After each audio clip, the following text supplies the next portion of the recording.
Netgear AC1200 EX5000 Troubleshooting. Confirm that the wall plug in which the extender is plugged in is not damaged or short-circuited. Keep your extender away from walls, room corners, microwave ovens, fish tanks, cordless phones, Bluetooth devices, metal objects, aluminum studs, etc. Power cycle your Netgear extender once and try to set it up again.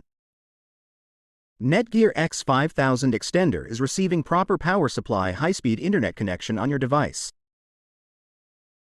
If you are getting issues while logging into your Netgear AC1200 EX5000 extender, enter the correct URL in the address bar.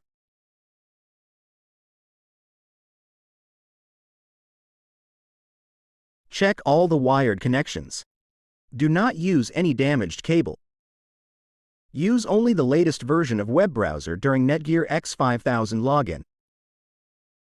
Update the latest Netgear AC1200 EX5000 firmware version on your extender. Reset the extender to its factory default settings. Troubleshooting tips resolve your issues. Thank you for watching. Don't forget to comment and subscribe.